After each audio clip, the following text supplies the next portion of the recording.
তা ওদের ওইখানে আমরা এক রাত ছিলাম, আমাদের ওর ফ্রেন্ডের এক বাসায় আমাদের থাকতে দিয়েছিল এক রাত। তারপরে ও রাত্রে যখন দুধ খেতে চায় না, তখন আমি বলছি তুমি না খেলে আমিও খাবো না। আমার 35 রানিং। তো তাসরিন, আপনি কি অনুষ্ঠানটা শুনতেন আগে থেকে?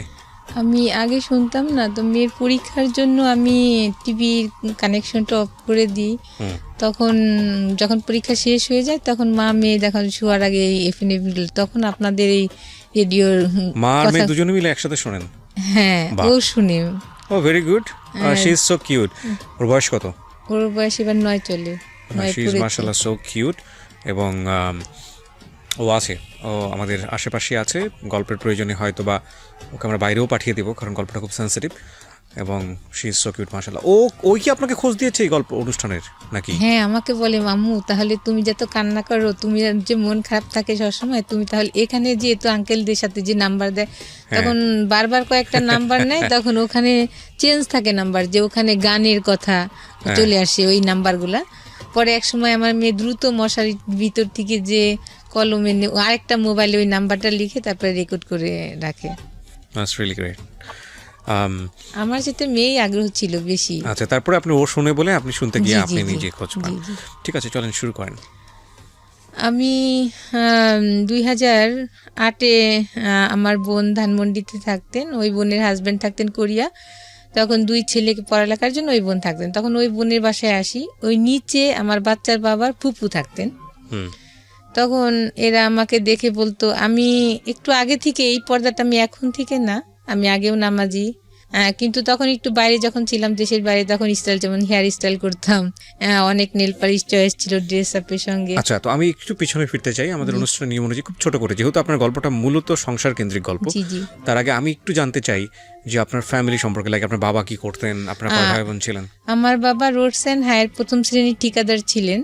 আমার বাবা স্ট্রোক করে মারা যান 2003-এ। তখন আমি বাইরে যাই, আমার বোন, দুলাভাই আর বোনের ছেলে ছিল তখন। ওনারা বাইরে ছিল আগে থেকে? জি। তখন আমি এক সময় বলেছিলাম যে আমাকে নিয়ে যেতে ওই দেশে। কোন দেশে? দক্ষিণ কোরিয়াতে। দক্ষিণ কোরিয়াতে। তখন আমার দুলাভাই বলেন, আরে আনমেড মেয়েরা এখানে আসে না, এটুকুই শেষ, হ্যাঁ, আর কোনো কথা নাই। তার কয়েক মাস পরে আমার বাবা স্ট্রোক করে মারা যান। তখন আমি খুবই আপসেট হয়ে যাই, কারণ আমি সবার ছোট ছিলাম। আর আমার বাবা কিছু হলে আমাকে বলতো পানি খাওয়া, কিংবা বাসায় এসে গেট খুলে বলতো যে তুমি দরজা, আমার নাম ধরে বলতো দরজা খুলে। আমার দাদি মারা যাওয়ার পরে আমাকেই ডাকতো। দেখা যায় ভাইরাও অনেক কি করতো, আমার বোনরাও আবদার করলে, সবার ছোট ছিলাম, দেখা যায় বাবা ঈদে আলাদা দিয়েছে, বোনরা আলাদা দিয়েছে, ভাইও আলাদা দিয়েছে, এইভাবে। আবার 3 ভাইয়ের বেতনের টাকাও মাঝে মাঝে আমার কাছে রাখতো, কারো টাকা চোপার নিচে রাখতাম, কারো আলমারিতে রাখতাম, দেখা যায় বাবা। কিন্তু আমি কখনোই, আমার একটা অভ্যাস ছিল, টাকা আমি নষ্ট করতাম না এখনো, না হলে এই ঢাকাতে আমি ধানমন্ডিতে টিকে থাকতে পারতাম না। যে বোন যেটা দিচ্ছে সেটা আমি আজকে 7 বছর চলে এভাবে চলি। আমার বোনও বলে যে আসলে ওই সংসার জীবনে অনেক। যাই হোক, ঠিক আছে, বুঝতে পেরেছি আপনার পরিবার সম্পর্কে। কয় ভাই বোন আপনারা? আমরা 3 ভাই 6 বোন। 3 ভাই 6 বোন।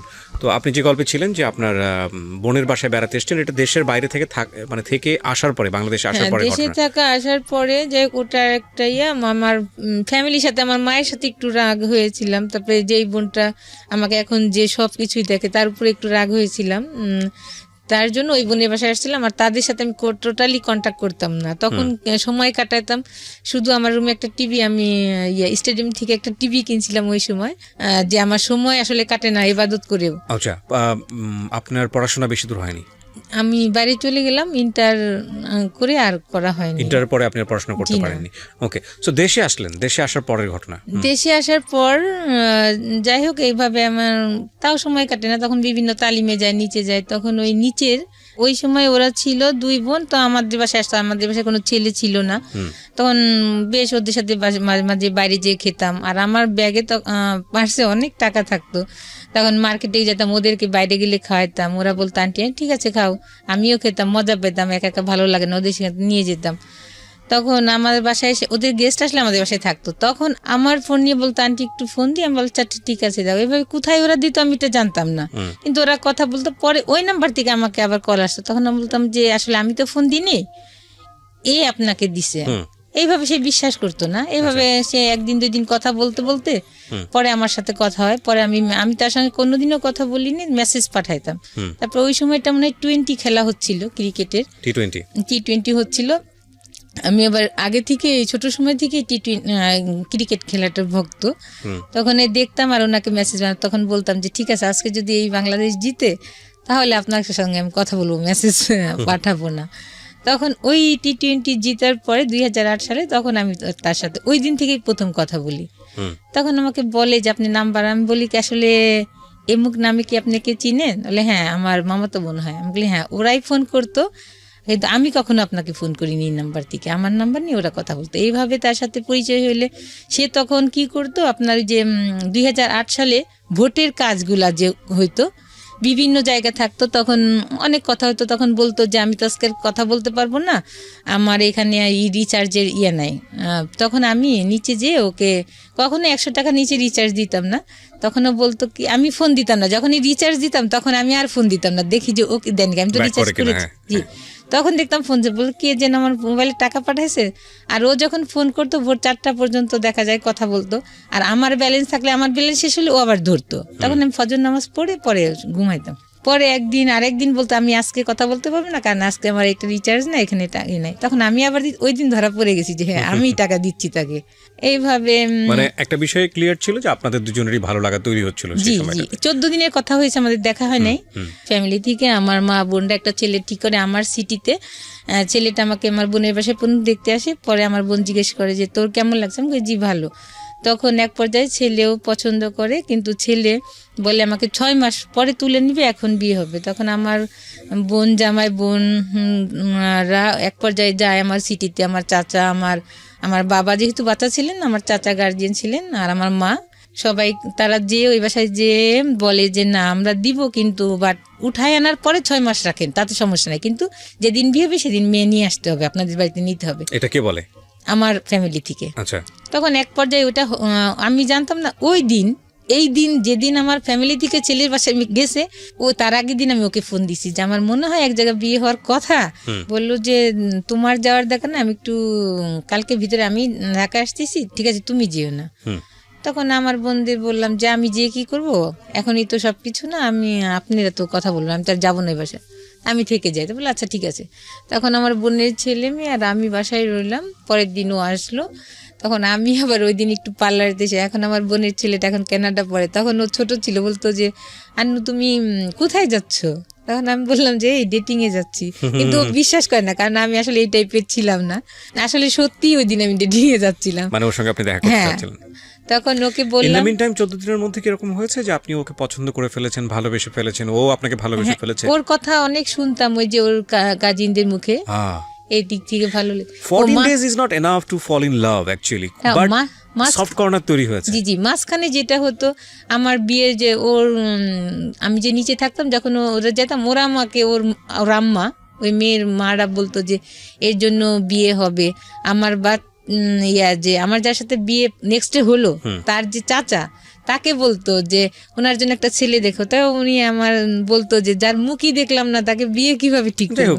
যাই হোক, হ্যাঁ, তখন ও আসার পরে আমি তো তখন আমার 10,000 টাকার একটা ঈদে নিয়েছিলাম, ওই সময় 10,000 টাকার একটা 3 পিস, অনেক কাজ করা বাইরের ড্রেসটা ছিল, ওটা পরে গেছি। তারপরে অনেক সাজছিও পার্লারে যে। তারপরে এখন ও গুড়ি গুড়ি বৃষ্টি হচ্ছিল, তা আমি রিক্সায় বসা। তার আগে কথাটা ওকে বলতাম যে আপনার যে আমি তো সুন্দর না, আমাকে যে পছন্দ হবে কিভাবে বুঝবো? তখন বলবে তোমাকে যে আমি পছন্দ করলে ঠিক আছে তোমাকে আমি কিস দিব একটা। হ্যাঁ, কিন্তু আমি একটু বিশ্বাস করি নাই, জাস্ট যাই হোক। তখন আমি ওকে ফোন দিই, তখন দেখি যে ছেলে ফোন উঠায়, তখন আমি বুঝি এই হবে, অনেক লম্বা, ও 5 ফিট 10। তখন ও ফোনটা উঠায়, তখন আমি বলি আমি এই রিক্সায় আছি পিছন থেকে।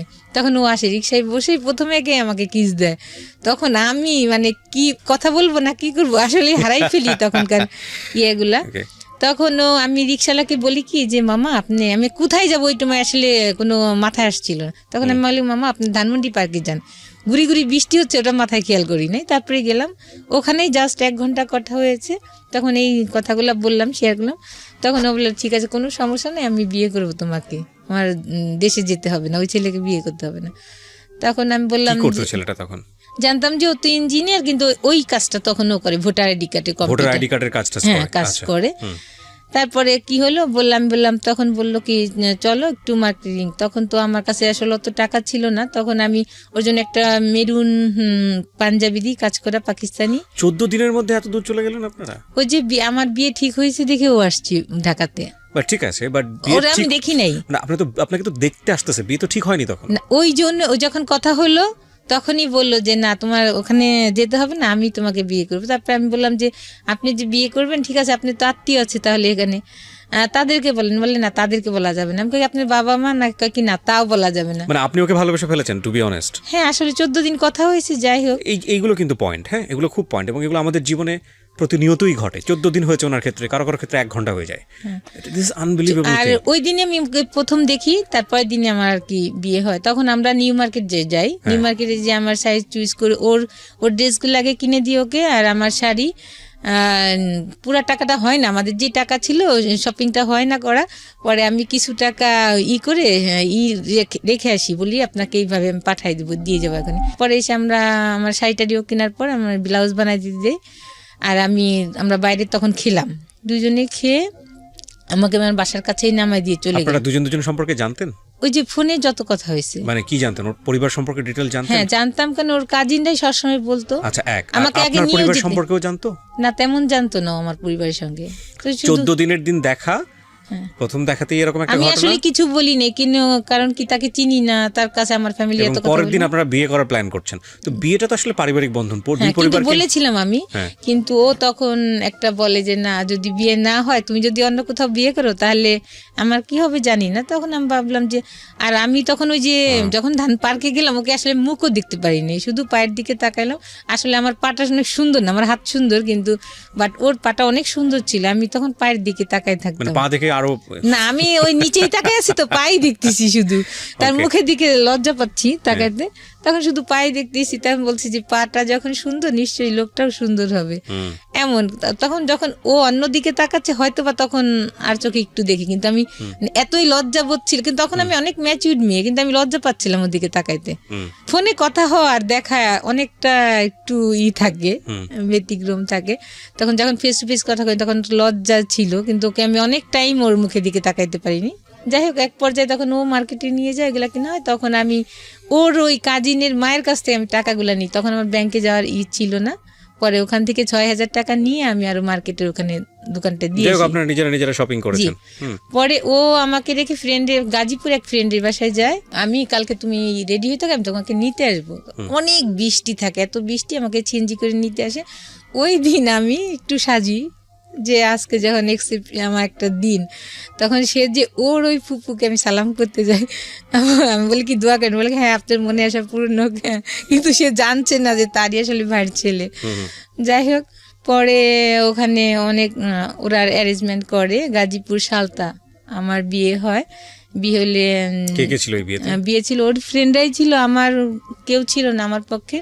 তখন এক পর্যায়ে কাবিনের টাকা বেশি লিখেছে, 4 লাখ টাকা কাবিন হয় দেখে। একটা বিষয় খুবই খেয়াল করার মতো, সেটা হচ্ছে ঘটনার যদি একদম 2 লাইনে সাম আপ করি, উনি যাকে বিয়ে করলেন ওনাদের নিচ তলার ভাড়াটিয়া, যার সঙ্গে ওনার একটা সম্পর্ক ছিল, এই অর্থে 2 বোনের সঙ্গে উনি বাইরে মাঝে মাঝে আউটিং করতেন। তারা ওনার ফোন ব্যবহার করে যে ভদ্রলোককে উনি বিয়ে করলেন তাকে ফোন দিত। তো এইভাবে আসলে ওনার সঙ্গে কথোপকথন একটা পর্যায়ে, এবং 14 দিন কথোপকথন যেটা হয়েছে যে উনি অনেক বেশি লোনলি ছিল। ইতিমধ্যে উনি বাড়ি থেকে রাগ করে ওনার বোনের বাসায় আছেন, ওই সময়টাতে উনি টাইম পাস করছেন, বিভিন্ন রকমের কথাবার্তা বলতো ওই ভদ্রলোকের সঙ্গে। ইন দ্য মিন টাইম ওনার বাড়ি থেকে বিয়ে ঠিক করা হয়, সেটা ওই ভদ্রলোক জানতে পারে। জানার পরে ওনার সাথে ফার্স্ট দেখা, ইমোশনালি ওনারা একটা সিদ্ধান্ত নিয়ে ফেলেছেন, দে উইল ম্যারি। এবং যেখানে মেয়ে পক্ষের কোনো গার্জিয়ানই উপস্থিত নেই, ছেলে পক্ষের কয়েকটা ফ্রেন্ড আছে। এই বিষয়গুলো খুব খেয়াল করার মতো। আপনারা হয়তো গেস করছেন যে এর পরে কী হবে না হবে, বাট এগুলো আমাদের প্রাত্যহিক জীবনে হয়। হওয়ার পরে আসলে কি হয় সেটাও খুবই লেসন। আচ্ছা, আজকের স্টোরিতে হ্যাঁ বলেন। তারপর ওখানে নিয়ে যে বিয়ে হয়, তখন ওই কাবিনের টাকা করতে যে টাকা থাকে না, তখন আমার গলায় চেন ছিল, চেনটা রেখে আমি ওখান থেকে কিছু লোন করি, যে টাকা আমি পাঠিয়ে দিলে চেনটা নিয়ে যেতে। তারপরে এভাবে বিয়ে করে আমরা দুজনে একসঙ্গে আসি। আসার পরে ওই দিন আমার বোন ছিল না, ওই যে আমার ছেলে পক্ষ দেখার জন্য যে সবাই গেছে দেশে, ওই দিন বাসা ফাঁকা। তখন আমি বলি কি থাক, কোথাও যাওয়া থাকে না, আমাদের বাসায় যেয়ে উঠি। তা ওদের ওইখানে আমরা একটা ছিলাম, আমাদের ওর ফ্রেন্ডের এক বাসায় আমাদের থাকতে দিয়েছিল এক রাত। ওরা অনেক ফুল টুল দিয়ে ওখানে অনেক কিছু ওরা সাজায় আমাদের, অনেক বাসর রাত আপনাদের? জি, বাসর রাত ওরা ওখানেই করে। আর আমাকেও বরণ টরণ করা যেটা, এটাও ওরা করে এগুলা। তারপরে ফিতা দিয়ে আমাকে ফুল দিয়ে গেট রুমে ঢুকায়। তারপরে পরের দিন আমরা চলে আসি। আমি বলি তাহলে আমার বোন তো নাই বাসায়, আমাদের বাসায় উঠি, অনেক রাত্রে আসি। তারপরে ধানমন্ডির এসে 27 বসে আমরা ফুচকা খেয়ে বাসায় ঢুকি। খাবার খেয়েছিলাম কিনা জানি না। তখন বাসায় এসে থাকি। বাসায় আবার আরেকটা মা মেয়ে থাকতেন ওই বাসাতেই, বড় বাসা ছিল, আরেকটা রুমে ওনারা থাকতেন। তখন আমি উঠলে পরে ওনারা আবার আমাদেরকে শরবত, মিষ্টি না ওই সময় একটা শরবতই আমাকে খাওয়াইছিল মনে আছে। তারপরে আমি ওই কয়েকদিন রান্না করিনি, ওনারাই রান্না করে দিত। আমি ওনারা বলতে কি ওনারা আপনার হাজবেন্ডের আত্মীয় ছিল? না, তাহলে ওনারা অন্য পার্সন ছিল ওখানে থাক, ওই একটা বাসা জানতো আপনাদের সম্পর্কে, আপনারা দুজন ওখানে থাকতেন? যে আমি বলছি খালাম্মা আমি বিয়ে করছি, তখন বলছি যে নিচে ওর আত্মীয়, তখন ওনরা চিনে। যা কয়েকদিন থাকার পরে তখন ওই মহিলা মাঝখানে জানি না, তার ছেলে ম্যারিড ছিল কিন্তু আমাকে খুব ডিস্টার্ব করতো। আমার বোনকে আমি বলেছি অনেকবার, ওই যে মুরব্বী কি মা, ছেলে মাটা। তারপরে আর কিছু বলি না। যখন আমি বিয়ে হয়ে আসছি, তারপর আমাকে রান্না টান্না করে আমাদের দুজন কাজ খুব আদর যত্ন করছে। মাঝে যে নিচে ওর ফুপুকে যে আবার উনি এগুলা করছে আমি জানি না। পরে উপরে আছে, তখন আমাদের রুম বাইরে থেকে তালা দেওয়া যে ওরা নাই, কিন্তু উনি কি বলছে যে ওরা ভিতরে আছে। এখন আমাদের দুইজনের তো অনেক ওয়াশরুম চাপছে, কিন্তু বেরোইতে পারছি না। ওরা যাচ্ছে না 12টার পর্যন্ত এই বাসাতেই, ওরা মা মেয়ে ওর কাজিন ওর পুপু ওরা বাসাতে। তখন এক পর্যায়ে ওরা আর কতক্ষণ থাকবে, তখন ওরা নিচে যায়। তখন আমরা ওই 12টার সময় আমরা বের হয়ে ওয়াশরুমে যাই, যে পরে আমি কেন জানি আমার মনে হয় আমি একটু রেডি হয়ে বাইরে যাই। পরে ওই বিয়ের শাড়িটা আমি পরি, ও পাঞ্জাবি পরে, দুজনে পরে। পরে আমি বলি কি, ওনার যে মেয়েটা থাকতো, যে আমাদের সাথেই আরেকটা যে থাকতো খালাম্মা, ওনার মেয়েটা, আমি বলি কি আপা আমরা একটু বাড়িতে ঘুরে আসি। কেন জানি আমার মাথায় আল্লাহর তরফ থেকেই হয়তো বা, কারণ নাহলে ওইখানে গ্যাঞ্জাম হতো পরের দিন। পরে আমার বোনের বাসায় যাই, বলি আমি সরাসরি উঠে, যে ওকে আবার বলি নাই যে আমি আমার বোনের বাসায় যাই, চলো রিক্সা নিয়ে যাই। আপনারা উঠেছেন কোথায়? আমার ওই যে আরেকটা বোন যে ছিল, যে বোনটা কোরিয়া থাকতো, ওর না আপনি বিয়ে করে উঠলেন কোথায়? ওই বাসাটাই, ওই নিজের বোনের বাসাতে? জি। ওই বোন জানতো যে আপনারা বিয়ে করে এসেছেন? না, ওই বোন তো ওই যে বললাম না বাসায় ছিল না, যে আমার জন্য ছেলে দেখতে গেছিল সবাই দেশে। মানে ওই বাড়িতে আপনার আত্মীয় স্বজন কেউ ছিল না যেখানে উঠেছেন? বোনের ছেলে, কারণ একটা ছেলেকে নিয়ে গিয়ে আপনি উঠতেছেন, বাসার মানুষজন সন্দেহ করবে না? না, তখন ওই যে ওই খালাম্মারা ছিল, বলছি আমি যে বিয়ে করছি আমি। খালাম্মা বলতে কোন খালাম্মা এটা? মানে আমার বোন, ওখানে তো বড় ফ্ল্যাট ছিল, দেখা যায় একটা রুমে ওই খালাম্মা তার মেয়ে ছিল, খালাম্মার হাজবেন্ড ছিল। এই খালাম্মাটা কি ধরনের খালাম্মা? ওই বাসায় থাকতো আমরা, যে আর কি আপনাদের সাথে ভাড়া থাকতো? হ্যাঁ, জি জি। আচ্ছা, ভাড়াটিয়া ছিল। তার আমার বোনরা তো সবাই মিট হয়ে গেল আমাদের বাড়িতে ওই ছেলে দেখার জন্য। ওই ফাঁকে তো আমি এটা খারাপ কাজটা করেই ফেললাম। যাই হোক, তখন বাসায় উঠি, তখন উনাকে আমার তো বলাই লাগবে, আমি বাসার ভিতরে আসছি একটা ছেলে নিয়ে, এটা আমি বলবো না। তারপরে আমি 2 দিন না 3 দিনের মাথায় পরে আমার ওই বোনের বাসায় আমি যেয়ে উঠলাম রাত, তখন 12টা 12:30 বাজে, বললাম যে আমি বিয়ে করছি। তখন আর কিছুই বলে না, আমার বোন হাসলো, কারণ আমি তখন ম্যাচিউরি ছিলাম। আর আমি মাঝে ওই যে একটা ব্যাপারে ভাই বোনদের উপর রাগ হয়ে বিয়েই বসতে চাইনি, বলছি বিয়ের কথা শুনতেই পারতাম না। ঠিক আছে, আমরা স্টোরির দিকে আগে। হ্যাঁ, তারপর যাই হোক, তারপরে বিয়ে করার পরে এখন পর্যায়ে তো তারা জানছে। পরে ওরা যে ভিতরে সব আমার শ্বশুরকে ফোন করে বলছে, চাচা শ্বশুর, আমি জানি না এগুলা। পরে আমাদেরকে ফোন না, আমি ড্রেস নিতে আসি বাসায়, আমার বোনের বাসায় আমি থাকি। আমার বোন বলে কি, যাওয়া দেখা নাই, ওখানে কে রান্না বাড়া তোর দিবে, তোর এখানে থাক। পরে আমি ড্রেস আনতে যাই, ওর ড্রেস, পরে ওর শু আর ড্রেস আমি ব্যাগে নিয়ে আসতে, তখন দেখি যে ওর ফুপু তো বোন তালা দিয়ে রাখে গেটের, মেন যে গেট, নিচে কেচি গেট, কি ব্যাপার তালাকে? ওদের বাসায় বলি আপনি চাবি দেন তালাকে। ওদের বাসায় যাওয়ার পর ওরাও বাসা থেকে তালা দিই, কি ব্যাপার? তখন আমাকে ওদের বাসায় আটকানোর পরে ফোন দিলে আমি ফোন দিই, আমার বোন আমার দুলাভাই যায়, কিন্তু ও যায় না। না গেলে ওখানে প্রথম দেখি ওর বড় চাচাকে, আর আরেক চাচা, 2 চাচা আসছে। পরে 3-4 ঘন্টা আমাকে আজে বাজে কথা বলছে ওর পুপু। এর মাঝে বলে আমাকে, ওই সময়টা আমি শুনি, ওর চাচারাও বলে যে এই ছেলে তো ভালো না, তুমি যে বিয়ে করছো না জেনে, ওর তো একটা ছেলের সাথেও অ্যাফেয়ার ছিল। তখন বলে ওরা, ওই সময়টাকে আমাকে বলে যে একটা ছেলের সাথে অ্যাফেয়ার ছিল, ওই ছেলের জন্যই ও গলায় দড়ি নিতে চাইছে, কেরোসিন গায়ে ঢেলে ও আত্মহত্যা করতে চাইছে। আমি এর কোনো কিছুই বলি না, কিন্তু ভিতরে বলি আল্লাহ এখন আমি কি করবো। তখন মেন লজ্জা পাচ্ছিলাম, ওখানে বোন জামাই ছিল, আমি যদি একা শুনতাম কথাগুলা আমি লজ্জা পেতাম না, কিন্তু কষ্ট পেতাম, কিন্তু আমি মনে হচ্ছিল কি আল্লাহ মাটি, কিন্তু ওরা যে বকাবাজি করতেছে ওইগুলো আমার কানে যাচ্ছে না, আমি খালি এইগুলো আমার বোন দুলাভাই শুনতে। যাই হোক, তা আমি ওই সময় ফার্স্ট জানি এগুলো। এখন আমি কি করি, আমি না কিছুই বলি নাই। তখন আমার চাচা শ্বশুর আমাকে, যে উনি মারা গেছেন, উনি আমাকে একটা সার্টিফিকেট দিয়েছিলেন যে মেয়েকে একটা ধন্যবাদ, এত ঘন্টা ধরে এত মানুষ এত কিছু বলছে, যে একটা কথাও সে বলে নাই।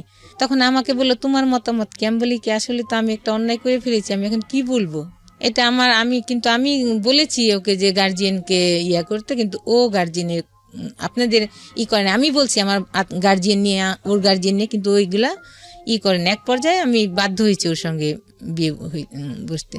তখন আমার বোন সব কিছু মিলে দেখেন ওরা করে ফেলছে। তখন আমার বোন বললো ও তো ম্যাচিউর হয়েছে, ও যদি বিয়ে করে একটা খারাপ কাজ করে না, ও তো খারাপ কাজ করে না, ও তো এতদিন ধরে আপনাদের এখানে থাকে, আমার বোন আরেক বোনও থাকে, তো এর আগে কি কিছু খারাপ শুনেছেন?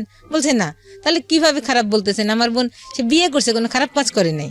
সে যদি এর আগেও একটা অকারেন্স করতো তাহলে বললাম না আসলে আমি জানতাম না আমার বোন খারাপ, কিন্তু আপনারাই তো সার্টিফিকেট দিচ্ছেন যে এর আগে কিছু শুনেন নাই, আপনারাই ভালো বলছেন, এর আগেও বলছেন, আর আমি নিজেও জানি আমার বোন ভালো। যাই হোক, তখন এক পর্যায়ে আমার চাচা শ্বশুররা সার্টিফিকেট দেয়, আমার শ্বশুরের বলে যে না এরা ভদ্র ফ্যামিলি, এরা জব করে, সবাই শিক্ষিত, বাবা নাই মেয়ের, কিন্তু এরা এর ভগ্নিপতির দেখলাম এরাও খুব ভালো, কথাবার্তা বুঝে মনে হয়েছে। তখন আমার শ্বশুর ফোন দিল, ঠিক আছে ওদের এইভাবে আসা দরকার নেই, ওই দিনই ফোনে ওদের একটা অনুষ্ঠান করে নিয়ে আসবো, 3 তলায় আমি কমপ্লিট করি, টাইলস বসাই, তারপর ওদেরকে নিয়ে আসবো, ওরা যেন এমনি নাচ চলে আসে। যাক, এটাই ফাইনাল কথা। তখন আমি আমার বাসায় যেয়ে রইলাম। এক পর্যায়ে তারপরে মনে হয় এর 15 দিন পরেই আমার শ্বশুর দিন দিবে, বিয়ের দিন ডেট ঠিক হবে, ওই দিন আমার চাচা শ্বশুরও যাবে বাসায়।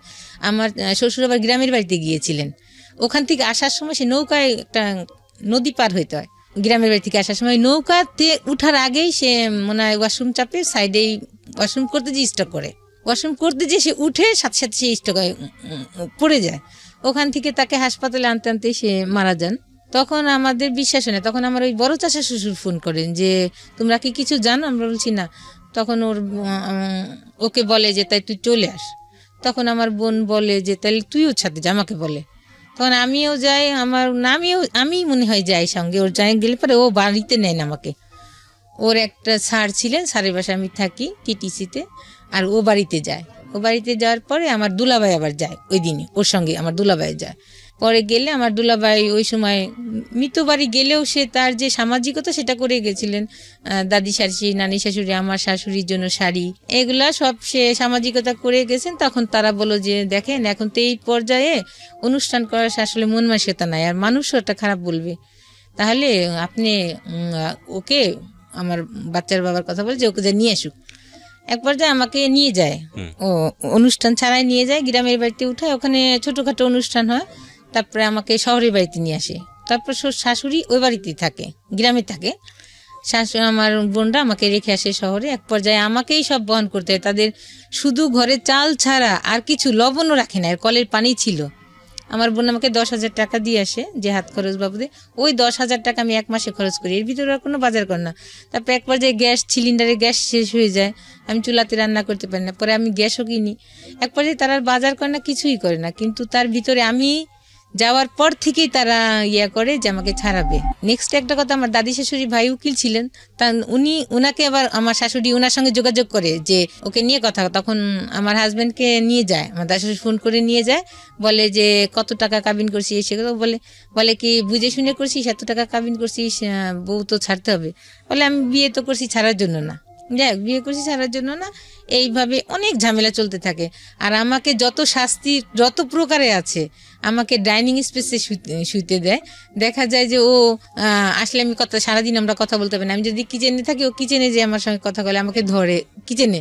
কিন্তু তারা সবাই খাওয়া দাওয়ার শেষে আমি শুইছি, লজ্জা পাচ্ছি। আর বেডশিটও এমন একটা নোংরা ছিল, পরে আমার বোন একটা বেডশিট দিয়ে আসে, ওটা আমরা ব্যবহার করি। আমি কোনো কিছুই বলি না। উনি 6 মাস শুধু খেসারি ডাল দিয়ে ভাত দেয়, আমি খেতে না পেরে কাজের বোয়ারে দিয়ে আমি কচু শাক আমি রান্না করে ফ্রিজে রাখি, যে এইভাবে কিভাবে ভাত খায় ওরা নাস্তা, কিন্তু আমি নতুন বউ বলতেও পারছি না কিছু। তারপরে এইভাবে আমার বোনটা বললে ওরা কি মাছ কিনে না? আমি বললাম তোর মাছ কিনে না, আমার তখন টাকা শেষ, আমি তখন আর কিভাবে পিওর ভেজিটেরিয়ান। আমার বাচ্চার বাবা শুধু একটা ডায়েরি ছিল, সামলাইতে থাকে, কেন ডায়েরিটা সামলায় কেন? পরে একদিন কোথায় সামলায় আমি জানি না, পরে একদিনকে আমার বাচ্চা দাদি বলে ওই ড্রামে পোলার চাল আছে, তুমি ধান বাঁচতে পারো? আমি বসে থাকি, আমার দেবরদের পড়াই, তারপরে আমার সময় থাকে, তারপরে বলে এখন ওদেরকে পড়াইতে বলে, এখন ধান চাল দিছে বাঁচতে, ঠিক আছে বাঁচতেছি। পরে ওখান থেকে চাল নিতে যেদিকে একটা ডায়েরি, এখন ডায়েরির পুরাটা আমি পড়ি, কোনো কিছুই পাই না। ওর স্কুলের সামনে যে দাঁড়ায় তার জন্য ওর আত্মহত্যা, এগুলো লেখা আছে, যে আমার মনে হয় আমি কেরোসিন গায়ে ডালে মারা যায়, আমি গলায় দড়ি নিই ফ্যানের সাথে, এগুলো লেখা আছে। বাট কোনো ক্লু পাই না যে এই ক্লুতে আমি বিশ্বাস করবো তার সাথে আসলে শারীরিক সম্পর্ক ছিল। পরে তার সাথে বলতে কার সাথে? ওই যে ওই ছেলেটার সঙ্গে যে আমি যখন শ্বশুর বাড়ি গেলাম আরো কম বেশি শুনছি এটা। আচ্ছা, শোনার পরে তারপরে আমি বিশ্বাস করি, ওই ডায়েরি শেষে যখন আমি এক জায়গাটা দেখি যে তোমার এই জায়গা যদি কোনো কেউ হাত দেয় তাহলে আমি অনেক কষ্ট পাবো, তখন বলি হ্যাঁ। সে যখন তার আগে আমি ডায়েরি পুরাটা পড়ছি, কোনো ক্লু না পেয়ে ওই কথাটা যখন, তখন আমার আর কিছু লাগে না যে হ্যাঁ তার সাথে ছিল কিছু একটা, মানে এটা দুজনই ছেলে সম্পর্কই ছিল। হ্যাঁ কিছু একটা ছিল, সবাই বলছে, ওর মা সবাই জানে, ফ্যামিলি জানে, কারণ একই রুমে থাকতো দীর্ঘদিন। This is the very important thing. আমি কেন বারবার বলি এই গল্পটা কমন, মানে এই গল্পের প্রেক্ষাপটে আমি যে কথাগুলো বলবো সেগুলো কমন, খুবই কমন। বারবার বলি, প্রতিবার বলি, বিয়ে একটা পারিবারিক বন্ধন। বিয়েটা কখনোই ভেরি শর্ট টাইমে, ইট ইজ নট ফ্যান্টাসি বস, এগুলো ফ্যান্টাসি না, বিয়ে জিনিসটা ফ্যান্টাসি না। বিয়েটা দুটো মানুষের মধ্যে হয় না, দুটো পরিবারের মধ্যে হয়, অ্যাকচুয়ালি তাই। এবং ভালো করে একটা মানুষকে না জেনে, না বুঝে, না শুনে কখনোই এই সিদ্ধান্তটা নেওয়া উচিত না এবং উচিত না। কারণ বিয়েটা মানেই দায় মুক্তি না, বিয়েটা মানেই দায় সারা না। বিয়ে হয়ে যাওয়া মানেই হচ্ছে যে সব কিছু শেষ হয়ে গেলো তা না, বিয়ে হয়ে যাওয়া মানে হচ্ছে সব কিছু শুরু। এবং এই ভুলগুলো আসলে আমরা ইমোশনালি যে কত বড় স্কেলে করি, আনথিঙ্কেবল। বলেন তারপর। কিন্তু ও যে এই ধরনের আসলে বোঝা। আপনি পেলেন, তারপরে কি করলেন? পেলে পরে তখন এর আগের কথাটা বলি, ওই যে যখন অনেক রাতে আমি ওই ডিসিশন নিয়েছিলাম প্রথম দিনে, ওর চাচারা যখন মিট হলো ঢাকাতে, আমি যাওয়ার আগে শ্বশুরবাড়ি, বলছিলাম যে না ওকে আমি ছেড়ে দিব, কিন্তু ও সারা রাত আমার এই দুই পা ধরে বসেছিল। আপনি ওকে জিজ্ঞেস করেছিলেন যে তোমার সম্পর্কে কোনো শুনেছি এটা ঠিক কিনা? বলে এগুলো মিথ্যা। তাহলে আমি বলে কি করে বিশ্বাস করি, তুমি কি করলে আমি বিশ্বাস করি? আমি কি কোনোদিন যদি আপনার কিছু শুনি তোমার, তাহলে আমি করব। তখন আমার এই সারা রাত পা ধরে বসেছিল যে তুমি আমাকে ছেড়ে যেও না, হ্যাঁ তুমি কোনোদিন আমার কোনো খারাপ কিছু পাবা না। তখন একটা ছেলে যদি এইভাবে কান্না করে, এতই করে, সে আপনি ডায়েরি পেলেন, তখন নেক্সট যে তার ডায়েরি পেলাম, তখন তো আমার অনেক দিন তার সাথে সংসার জীবন হয়ে গেছে, তখন আর আমি কিছুই বললাম না। আপনি তাকে কোনো জিজ্ঞেস করেননি ডায়েরিটা কি? হ্যাঁ সে শুধু সামলাইতো। পরে আমি পাওয়ার পরে যখন তাকে টর্চার করলাম, এগুলা জিজ্ঞেস করলাম যে এগুলা, তখন সে 5 ওয়াক্ত নামাজ পড়ে, আমি 5 ওয়াক্ত নামাজ পড়ি, তার ভিতরে এগুলা তখন করলো কি, সে সব ডায়েরি আরো কাগজ টাগজ ছিল তার ড্রয়ারে, ওগুলা পুরাইলো আমার সামনে, পুরাই ফেললো ওই ডায়েরিটা, আরো কি কি কাগজ ছিল ওগুলো পুরাই ফেললো। বাট আনসারটা কি ছিল তার? কিছুই বলে না, শুধু হাসে এক পর্যায়ে রেগে সব পুরাইলো।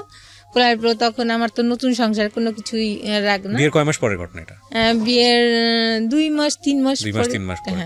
মানে আপনি তখন শিওর হয়ে গেলেন যে এরকম একটা সম্পর্ক ছিল? আর এলাকারও বলছে আমাকে এগুলো। যাই হোক, বলার পরে আমি তো সংসার করছি। এক পর্যায়ে আমার ছেলেটাকে এটা আপনি আইডেন্টিফাই করতে পেরেছিলেন ওই সময়? জি, ওদের পাশের বাসায় ছিল। তো রাতে ওদের কোনো বোন ছিল না, ওরা 4টা ভাই ছিল, ওদের 2 ফ্ল্যাট নিয়ে থাকতো, ফাঁকাই থাকতো রুমগুলা, ওর সঙ্গে রাত্রে থাকতো এসে, হয়তো বা বন্ধুর মতন খুব ক্লোজ ছিল এই পর্যায়ে। তখন যাই হোক, এগুলো সব আপনি ওর মুখ থেকে শুনেননি? না, ও আমাকে কিছুই বলে না। হ্যাঁ, ওর আত্মীয় স্বজন বলেছে। তারপরে এক পর্যায়ে আমি প্রেগনেন্সি হই, 2009 আমার মেয়েটা হয়। সংসার একটু খরচ বেশি বাড়তি লাগে, কিন্তু হয় না। যেটা ওর যে বাসার নিচেই যে দোকান ছিল, ওটার যে আয় হতো, দেখা যায় মেশিনটা তারপরে মাসে দ্বিগুণ টাকা লেগে যেত নষ্ট হইলে সারার জন্য। এইভাবে খুব ঝামেলা হইতে থাকে। এক পর্যায়ে অনেক গন্ডগোল হয় মাঝখানে। আমি বলি যে এইভাবে চলতে পারে না, বাচ্চার একটা জিনিস খাওয়াতে পারি না, একটা কষ্ট। হ্যাঁ, তখন ও এর যাই হোক, এক পর্যায়ে তখন ও করে কি, একটা চাকরিতে যায়, বাসার ভাড়াটিয়া ছিল পাশে, তারে ধরে ইন্স্যুরেন্সের একটা চাকরি নেয়। ইন্স্যুরেন্সের চাকরি 1 বছরে, 2012 সালে যায় চাকরিতে। প্রথম দিকেই মনে হয় চাকরিতে যায়।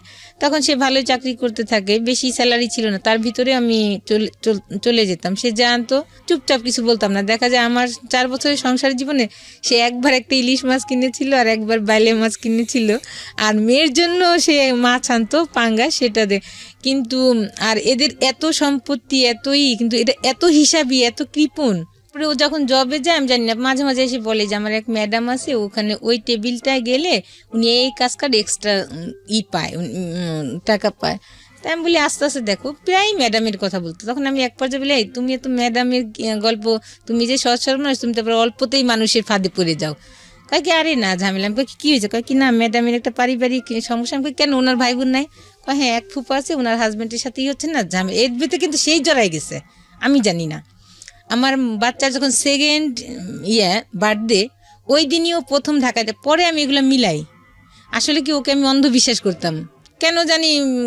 আমি ভাবতাম না ও সত্যই কোনো বাসায় মেয়ে আসলে বাইরে ও তাকাইতো না, তাদের মুখের দিকে তাকাই কথা বলতো না, তাদের সাথে কথা বলতো না, শান্ত স্বভাব ছিল।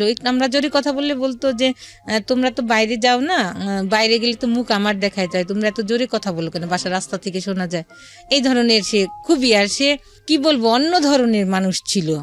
আমার কাছে না, শুধু আমার ফ্যামিলিও বলে, কিন্তু সেই ব্যক্তিটা যে এত খারাপ কাজ করতে পারে এরপরেও। তারপরে আমার বাচ্চাটা এরকম ম্যাডাম ম্যাডাম করতো। তখন ফার্স্ট ডেতে আমি ফোন করি, ঢাকা আসছে সে মেশিনের কাজে, বাড়ি থেকে ঢাকা আসছে। আসার পরে কি ব্যাপার, ফোন ধরে না, রিসিভ করে না। ওর বার্থডে বাজার করবো, সে গেছে 12টায় পৌঁছেছে, তার ফুল বন্ধ, ওর দাদির ফোন দিয়ে দেয় বন্ধ। তখনই সারি ওই মেয়েটা। আর ম্যারিড পার্সন, একটা কথা আমি যেটা বলি, ম্যারিড পার্সন মেয়েদের হয় কি সহজেই সহবাস হয়ে যায় একটা পুরুষের সাথে যদি সম্পর্ক থাকে। কারণ তখন তো মেয়েটার আর মেয়ে একটু ভয় পায় যে না কি করবো। আর ছেলেদের কোনো প্রবলেম নাই, কেউ দেখলেও কি আর না দেখলেও কি, যে এটা তো আমার তর্ক। কিন্তু মেয়েদের টানমেট ভয় পায় কিছু অ্যাক্সিডেন্টলি কিছু ঘটে কিনা, কিন্তু আমার পরবর্তীতে আমার সংসার জীবন কেমন হবে। কিন্তু ম্যারিড মেয়েরা কিন্তু এটা ভাবছে না, একটা ম্যারিড ছেলের সাথে সম্পর্ক। যেটা আপনার পার্সোনাল অপিনিয়ন, আমরা ওই জায়গাটায় না যাই, ইভালুয়েশনের জায়গাটা না যাই। ঘটনাটা কি ঘটেছে সেটা বলেন। হ্যাঁ, তখন দীর্ঘদিন ওই মেয়ের সাথে যোগাযোগ করে, যেটা আমি জানি না। ওর নামে আর একটা ওর কলিগ ছিল, বলতো কি ভাবি, তখন ওই মেয়েকে নিয়ে ওই মেয়ে একটু দূরে ছিল, বাসা কাছে নিয়ে আসছে যাতে তাকে সে যোগাযোগ বেশি করতে পারে, শর্ট টাইমে চলে আসতে পারে। পরে বলে কি ভাবি, আমার কোনো হাতে কিছু নাই এখন, আপনি সংসার আপনি রাখেন। বই কেন? ওই দিন আমি টাকা নিয়ে যাই, ওর জন্য একটা জায়নামাজ গিফট করবো। 13ই নভেম্বরে বার্থডে ছিল, জায়নামাজ গিফট। তখন আমার হাত পা ভেঙে আসে যে কি বললো এটা। তখন আমি বলি আচ্ছা ঠিক আছে। তখন আমি আর বাসায় আসি না, বাসায় না এসে ওই মেয়ের অফিসের কাছে দাঁড়ায় থাকি। ওই দিন ও অফিসে নাই। ও আবার কি করতো, সবাই যখন লাঞ্চে যেত ও তখন যেত না, তখন ও ওই মেয়ের সাথে কথা বলতো। সবাই যখন লাঞ্চের থেকে আসতো তখন ও লাঞ্চে আসতো। তারপরে করে সকাল সন্ধ্যা ও এর আগে যেত। কি ব্যাপার, তোমার গোসল করে আসছো কোত্থেকে, তোমার হাত দিয়ে সাবানের সেন্ট, তোমার গোসল করলে মানুষের একটা ফ্রেশনেস থাকে। ও এড়াই যেত কথা। পরে একদিনকে ও শার্ট দিয়ে পারফিউমের সেন্ট, মেয়েদের একটা শরীরে একটা গন্ধ আছে আলাদা, ছেলেদের একটা আলাদা গন্ধ আছে। তখন বলি কি তোমার শার্ট দিয়েছে মেয়েদের গন্ধ কেন? ও হাসি উড়ে দেয়। সকালে একদিনকে আরেকদিনও বাইরে গেছে, আমি নাস্তা বানাইনি, ও হাতে মাংসর গন্ধ। কি ব্যাপার, তুমি তো বাসাতে কিছু খেয়ে গেলাম, তোমার হাতে গন্ধ কেন মাংসের? ও হেসে উড়াই দেয়। এইগুলো করতেছে আর উড়াই দিচ্ছে। ফজর নামাজ পড়ে সে বাসায় আসতো না। কি ব্যাপার এতটাই? বলে কি ওই যে তাবলিগের ছিল, দাওয়াত ছিল, ওখানে গেছিলাম। কিন্তু কন্টিনিউ সে মিথ্যা তো বলে যাচ্ছে। তারপরে আমার মা তখন ক্যান্সারের রুগী ছিল, আমি আসবো আমার মাকে দেখতে। তখন ও আমাকে এড়াই যেত আর বলতো যে তুমি গেলে এত তাড়াতাড়ি আসলে, এত টাকা খরচ করে গেলে, 1 মাস না থাকলে হয়? এইটা বুঝে নিয়েন যে ও একটা স্বামী স্ত্রীর মধ্যে যেই সম্পর্ক থাকা উচিত আমাদের সেটা ছিল না আমার। কিন্তু আমি এটা মাঝে মাঝে মিসিং পেতাম, ওর বুঝতাম, কিন্তু সংসার জীবনে কলহর জন্য স্টপ হয়ে যেতাম। মাঝে মাঝে মন খারাপ হতো, কান্না করতাম, তারপরে আর বার্গেনিং করতাম না। তারপরে এক পর্যায়ে আমি ওই মেয়ের অফিসের সামনে দাঁড়ায় থাকি ওই দিন 13ই ডিসেম্বর। আর আমি মার্কেটে যে ওর জন্য জায়নামাজ কিনি না, দাঁড়ায় থাকলে পরে ওই মেয়েটা অটোতে উঠে, আমি পিছনে অটোতে উঠি। দেখি যে বাসার সামনে সে ওর বাসার সামনে নেমে হেঁটে যাচ্ছে, আমি পিছনে, মেয়েটা যায় আর পিছনে পিছনে তাকায়। তখন মাঝখানে আমাদেরই এক পরিচিত মুয়াজ্জিন আছে, উনি আবার ওই সাইডে দোকান দিছিল। তখন বলে হ্যাঁ ভাবি, আমি তো ভাইকে এদিক দিয়ে মাঝে মাঝে যাওয়া দেখি, সকাল সন্ধ্যায় যায়। মেয়ের পিছনে পিছনে যে বাসাটা দেখে আসি। তখন আমি কনফার্ম হই না যে আসলে তার সাথে সম্পর্ক। পরে আমি বাসায় আসি, বাসায় আসলে পরে এক পর্যায়ে ওর যে নিচে দোকানটা থাকে, ওই দোকানের ড্রয়ারে পাসপোর্ট থাকে ওর, আর কিছু টাকা থাকে। আর আমার বোন আমার মেয়েকে যে ব্যাংকে নতুন টাকা দিয়েছে বান্ডিল সহ, সেটাও আমাকে জানায় না, ওইভাবে রেখে দিচ্ছে, টাকাটা খরচ করে নেয়। ওই টাকাগুলো নিয়ে আমি বাসায় উঠি। ও অফিস থেকে বাসায় এসে দেখে ড্রয়ার ভাঙায়, আমাকে অনেক সার্চ করে, আমি কিছুই কথা বলি না, তখন ও বাসা থেকে চলে যায়। তখন আমি এক ভাড়াটিয়াকে বলি যে মামি, আমি একটু এই ঘটনা, আপনি আমার সাথে একটু চলেন। তখন উনি আমার সঙ্গে যায়, যে একসঙ্গে আমি আগে যে মেয়েটাকে ফলো করে যে বাসা চিনে আসছি, আমি কিন্তু ভিতরে ঢুকি নেই, মেয়েটাকে আমি দেখাইনি। কিন্তু যখন আমি ও বাসাতে চলে যায় আমাকে টর্চার করে, তখন মামিকে আমি সাথে নিয়ে যেয়ে দেখি যে দুজন একই সাথে, তখন আর আমি সহ্য করতে পারি না। মামিকে রেখে আমি ওকে বলি যে তুমি এগুলা করতে পারলে, এক পর্যায়ে হাতাহাতিয়া। তখন ওই মেয়েকে আমি গায়ে দিই যে এই, তার আগে আমি ওই মেয়েকে সাবধান করে আসছিলাম যে আমার একটা বাচ্চা আছে। এর আগে যে আমি যে আপনি আমার সংসারটা নষ্ট করেন, ওকে আমি ভালোবেসে বিয়ে করছি ওকে, আপনিও আমার সংসারটা নষ্ট করেন না। বলে কি আপা আপনি কি বলেন এগুলা? তখন আমাকে নাস্তার সাথে আমি কিছুই খাইনি না খেয়ে, যাই হোক এই পর্যায়ে চলে আসি, আর কথা বলি না। তখন ওই মেয়েটাকে আমি ইচ্ছা মতো মারি দিই যে তুই তো জানতি যে আমার একটা বাচ্চা ছিল, তোকে না আমি অ্যালার্ট করে দিয়ে আসছিলাম যে আমার সংসার ভাঙিস না, আমার একটা মেয়ে আছে। আর সে এই পর্যায়ে এইগুলা হয়ে যাওয়ার পরে, অকারেন্স হওয়ার পরে তার বাড়ি থেকে ভাই মারি। তখন ওই মেয়েটা কী করে, আমি এক পর্যায়ে করি, বাড়িওয়ালা বলে ঠিক আছে আপনি বৈধ, আপনি ওর প্রথম স্ত্রী, আপনি পুলিশ আনেন। তখন আমি সত্যি থানায় আমার বোনদের ফোন করি। আমার বোনদের এক পর্যায়েও ফোন দেয় যে আপনার বোনকে আর আমার রাখা সম্ভব না। তখন আমার বোন আমাকে ফোন দেয়, তখন বলে কি ঠিক আছে তুই যা পুলিশ নিয়ে। পুলিশ আনার মাত্র তখন দেখি যে মেয়ে নিয়ে ও অলরেডি ওর বাড়িতে চলে গেছে, ওই মেয়ে নিয়ে, ওই বাসায় নাই, মেয়ে নাই। তখন পুলিশকে নিয়ে আমি আমার শ্বশুরবাড়িতে উঠি। ওঠার পরে প্রতিবেশী যারা আছে তারা আসে, তারা টাকাটুকু দিয়ে পুলিশকে সলিউশন করে দেয়, ওই মেয়ে থাকে। এক পর্যায়ে দেখি কি আমার বাচ্চার দাদি তার রুমে নিয়ে ওই মেয়েকে উঠাইছে। তার মানে সে যদি প্রশ্রয় না দিত, তার ছেলে কিন্তু আরেকটা কথা, সেখানে প্রশ্রয় অপ্রশ্রয়ের বিষয় না, ইভালুয়েশনটা আসলে আমাদের যারা শুনছেন দর্শক তারাই মূল্যায়ন করুন। ঘটনা আপনার লাইফে যেটা ঘটেছে আপনি সেটা বলে যান। তারপরে ওখানে উঠায়, তারপরে এক পর্যায়ে কথা হয়, তখন ওই মেয়েকে ওই রাতে রাখে ওদের বাসায়, আর আমরা তো দোতলায় থাকি।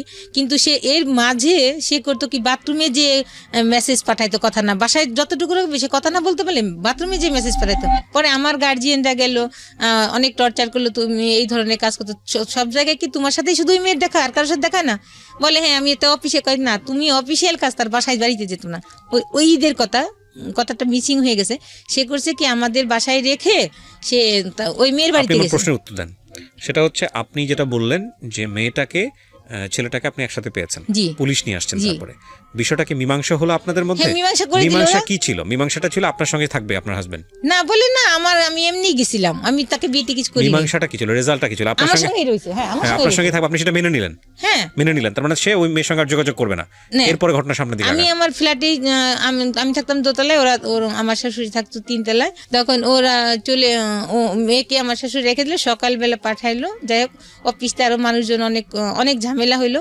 এরপর যে আবার করলো কি, সে এর মাঝে তো অনেক ঝামেলা গেছে, অনেক কিছু হয়েছে। আমার মামা শ্বশুরের সবাই আসছে, সবাই আমাকে ভোট করছে যে এই বউ, আমরা যতক্ষণ যদি কারেন্ট না থাকে, এ হাত দিয়ে কোন দিক দিয়ে যা রান্না করতেছে, খাবারও দিচ্ছে, আর হাতের পাখা নামতেছে না।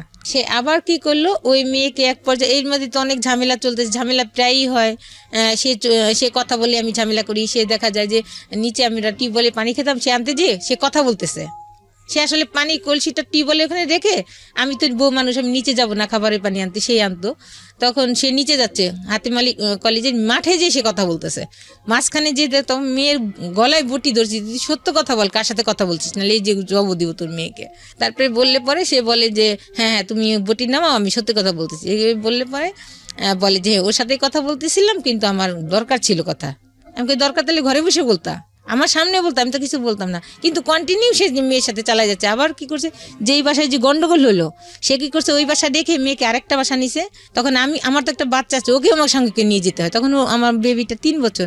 তখন ওর মা বলে কি, ছেলেকে অ্যালার্ট করে দেয় যে তোর বউ কিন্তু গেছে, তুই সাবধান থাকিস। ও আর ওই পথে যায় না। আমি দেখি দূতের দাঁড়াইছি যে অটোতে উঠবে, কিন্তু অটোতে উঠে না, যে আমি ধরা পড়বে। তাই এক পর্যায়ে সে অতিষ্ঠ হয়ে আমি যে তাকে সবসময় চোখে চোখে রাখতেছি, এগুলো সে অতিষ্ঠ হয়ে যায়।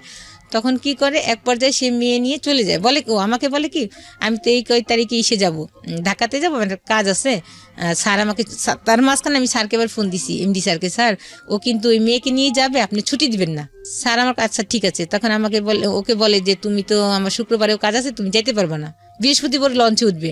কিন্তু এক পর্যায়ে যাই, বাসায় এসে এটা বলে, কিছু বলি। তখন ও যেদিন নাকি ফাইনালি যাবে টাকা পয়সা নিয়ে, সেদিন আমি তো জানতেছি, আমি আবার কাছে কি 2টা আমার বাচ্চার কাপড়গুলা আমি নিচে একটা জায়গায় রাখছি যাতে কেউ না দেখে। ও যাবে, আমি এক পাশে যাবো পাশ। তখন করে কি আমি এদিক দিয়ে নিজে অস্থির হয়ে যাচ্ছি যে ও আজকে চলে যাচ্ছে ওই মেয়েটা নিয়ে, আর ওরও খারাপ লাগছে যে চলে যাচ্ছে, ও ভাত খেতে পারতেছে না, ও করছে কত ভাতের গুলো কত চিনি দিয়ে খাচ্ছে, ওরও খারাপ লাগছে চোখ মুখ, এদিক দিয়ে আমার মাথা ঘুরাচ্ছে, আমি মাথায় তেল পানি দিচ্ছি কিন্তু ওকে বুঝতে দিচ্ছি না যে আমি বুঝছি। তখন আমি অন্য একটা ছেলেকে লাগাই রাখছিলাম যে ও যখন যাবে ওর পিছ যাবে যে ও কাকে নিয়ে যায়। পরে হ্যাঁ ওই যায় লঞ্চে দেখে যে 2টা মহিলা, একটা মহিলার বাচ্চা কোলে আর একটা মহিলা বসে আছে চাদর পিছে। পরে তখন আমাকে আবার বলে যে দেখবো আজকে কে আগে ফোন দেয়, যে আগে ফোন দেয় সেই বুঝবো ভালোবাসে বেশি। আমি তো আচ্ছা ঠিক আছে, আমি তোর ফোন দিই না। ও বলে দেখে কি দেখছো, আমি তোমাকে বেশি ভালোবাসি, আমি তোমাকে আগে ফোন দিলাম, তুমি তো ফোন দিলা না। ওর মার কাছে ফোন দেয়, ওরা কই বলে করে তো দেখি না, মানে পাশে বাসায় গেছে নাকি জানে না সেও আমি যে লঞ্চ ঘাটে গেছি। পরে আমি লঞ্চ ঘাটে গেছি, তখন ওই ফোনটা রিসিভ করতে পারি না, গাড়ি শব্দ হয়ে দেখে আমি দূরে যেয়ে ফোনটা রিসিভ করি যে হ্যাঁ আমি বাসায় পাশে বাসায় আসছি। পরে আমি যে করি কি, ও তো অনেক লম্বা, ও করছে কি মেয়েটা ওইদিকে মুখ করে বসা আর ও হলো মুখ করা বসা সিঁড়ির দিকে। আমি সিঁড়িতে উঠা মাত্রই ও দেখে ফেলছে, আর ও খুবই চতুর, এত চতুর যেটা আমি বোঝাইতে পারবো না, ভালো যেমন তেমন চতুর। ও আমাকে দেখে চট করে উঠে গেছে। আমি করছি কি তখনই মেয়ে কোল থেকে নামাই দিছি। ও করছে কি মেয়ে নিয়ে যখন আসছে তখন আমি ওই মহিলা, তখন আমি বললাম যে বাচ্চা কোলে, ওর ওই মেয়েটা ওই মেয়ের ভাইয়ের বাচ্চা কোলে। তখন আমি বললাম বাচ্চা নিয়ে কোথায় যাবে, আমি টার্গেট করিনি, বাচ্চা আবার পরে দিবে। তখন আমি ওর ভাবির পাশে আসি, ওই মেয়ে ততক্ষণে করে কি ফোন করে ওর ছোট ভাইদের আইনে ওই বাচ্চা ওর ভাইয়ের বাচ্চাকে ওকে দিয়ে তারা দুজনে তার মাঝখানে আমার বাচ্চার বাবা আমার বাচ্চাকে ওর দাদির কাছে দিয়ে টাকা পয়সা নিয়ে মাইতে বলে দেয় যে তোরা বাঁচে যা। তখন ওরা বাসে চলে আসে। তখন তো আমার এমন পজিশন, তখন রাত্রে আমি রাত জেগে 2টা চিঠি লিখলাম, সারা রাত জেগে। আর যতক্ষণ চিঠি লিখছি ততক্ষণ শুধু আমার মেয়ের দিকেই আমি তাকাই কান্না করছি। আমার শাশুড়িকে, যে আমি এই 4 বছরে আপনার মন জোগাইতে পারিনি, কিন্তু আমার মা নাই, কিভাবে যে আপনার ভালোবাসা আমি পাবো আমি নিজেই জানি না, কি করলে আপনি আমাকে ভালোবাসতেন। যাই হোক, অনেক ব্যথা পাইছি, আপনার ছেলে সংসার করতে এসে অনেক কষ্ট দিয়েছেন। ও এক পর্যায়ে চলে এসে পরে আমি ঢাকাতে আসি ওকে খুঁজি, আমি কামরাঙ্গীর চরে যে খুঁজি ওকে, এইভাবে কি ঢাকাতে মানুষ খুঁজে পাওয়া যায়। পরে আমি বোনকে ফোন দিই, যখন দেখি নিজের পা চলে না, তখন আমার বোন বলে তুই এইভাবে কি মানুষ খুঁজে পাবি, বাসায় আসলে পরে আমার দুলাভাই আসে সব শুনে। পরের দিন আমার দুলাভাই আমাকে নিয়ে রওনা হয়। ওদের বাসায় গেলে পরে ওর খালু খালা আর ওদের আত্মীয় স্বজন বলতে ওর চাচা ছিল না, আর ফুপুদের কোনো এলাকা ছিল না। আপনারা কোথায় খোঁজেন? আমি না খুঁজে পান না, তারপর কি করেন? খুঁজে যায়, ছবি দেখাই খুঁজি যে একে কি দেখছেন, ভাড়া থাকে একে দেখছেন, এভাবে করি না। তার আমার বোনরা বলে এভাবে তুই পাবি না, চল ওদের বাড়িতেই যাই। পরে আমার বোনটা তো জব করে, বন্ধুরা ভাই ছুটি নিয়ে তারপরে যায় আমাকে নিয়ে। পরে ওদের আত্মীয় স্বজন বলতো মামারা, খালি খালারা ছিল, ওদের ফেভারে কথা বলে, ওর মামাদেরও এত অ্যালাউ করতো না মামা। পরে আমি আমার বোনকে নিয়ে আবার ওদের বাড়িতে যাই। পরে এক পর্যায়ে আমি যাই না, আমার বোনের বাসায় থাকে। আমার বোন আবার ওদের থ্রেট করতে থাকে যে আমার বোনকে তোরা কোথায় গুম করছিস, বের কর, নাহলে তোদের নামে আমি কেস করব। এক পর্যায়ে তাহলে ওর মা ফোন করে ছেলেকে বাড়িতে আনে। ও বাড়িতে আসার পর আমাকে একটা মেসেজ দেয়, তোমার সংসার তোমারই রয়েছে, আমি বাড়িতে ফিরে এসেছি, তুমি আসো। পরে আমার বোনটা আমাকে নিয়ে যায়, সকালে আমরা পৌঁছানোর পরে এক পর্যায়ে অনেক আমাদের আত্মীয় স্বজনও যায় ওইখানে, পরিচিত সবাই, আমার দুলাভাইয়ের যারা সার্কেল ছিল তাদেরকে নেওয়া হয়। ওদের আত্মীয় স্বজন আসার পর অনেক জ্ঞানজাম হয়। এক পর্যায়ে ওরা আমাকে ছাড়ানোর জন্য টাকা পয়সাও রেডি করে রাখছে ওর মা, আমরা সেটা জানি না। তখন এক পর্যায়ে আমার দুলাভাই ওকে গায়ে হাত দিতে যায়, এত বড় বিয়াদব একটা বাচ্চা আছে যেখানে, সেইখানে আমি বলি কি ঠিক আছে। পরে আমি আমার এক আত্মীয় ছিল মুফতি, তখন আমি বলি ভাই ওই মেয়েকে কিভাবে ছাড়ানো যায়। তখন বললে যে কি একটা দোয়া ছিল যিনি মুত্তাকিলা মুফাসসিল না কি বললে আমার নাম ধরে, তাছাড়া যত স্ত্রী থাকবে তালাক হয়ে যাবে। তখন আমি ভুল করছিলাম যে এটা যদি করে সে তাহলে ঠিক আছে আমি মানবো। পর এটা করার পরে সকালে শুকুর আলহামদুলিল্লাহ আমি সংসারে থেকে যাই। আমার বোনরা চলে আসার পরে একদিন থাকে বাসায়, তারপরের দিনই করে কি সে বলে যে আমি নল সিটিতে কাজে যাচ্ছি। ওর মা বলে ও কি কাজে যাবে না, তার মিথ্যা কথা বলে কাজে। আর ও করতো কি তখন বাসায় আমাদের দোতলায় থাকতো না, 3তলায় বেশি সময় কাটাতো, কারণ ওইখানে তো অবাধে সে যাত্রা করতে পারবে না, তার কোনো কেউ বাধা নাই। তখন সে ওই মেয়েকে নিয়ে ওই বাসায়, পরের দিন পরে আমি ফোন দিছি, আমাকে তো বলছে যে বলে কি মেজো ফুপুর বাসায় যাবো ওখান থেকে কাজ সেরে। পরে আমি ফোন দিছি, মেজো ফুপু ও কই, নিপাকে ওর সাথে পাঠাই দিন। বলে কি যে কেন কীভাবে তো আসে নাই, আমাকে কেন যায় নাই। পট করে উনার মেজো ছেলে এসে ফোন ধরে, হ্যাঁ ভাবি, উনি আমার ভাসুরই তো, কিন্তু ভাবি বলতো হ্যাঁ ভাবি ও তো আমাদের বাসায় আজকে যাবে না কালকে। আমি করে এক্ষুনি বাসায় পাঠান, আসলে মিথ্যা, পরে আমি আর কিচ্ছু বলিনি। ও তখন আমি বাসায়ও রান্না করে মনে উপরে খাই, এর ভিতরে তো বাচ্চা দাদি যা তা খেতে দিতে এই যে আজে বাজে কথা বলে, তারপরেও আমি তো না খাওয়ার মতোই হয়তো বা যখন পারি না তখন একটু যে পানি কোনো রকম খেয়ে আসি। তারপরে করি কি তখন আমার মাথায় আর কাজ করে না যে আর ওকে সময় দেওয়া যাবে না, ওর সংসার আমাকে আর সম্ভব না। তখন আমি বাইরে যে গ্লোভস কিনি হাতের, একটা কাগজ কাটে যে ধারালো ব্লেডের মতো নিয়ে এসে ওই চাকুটা কিনি। কিনে প্ল্যান কি ছিল আপনার?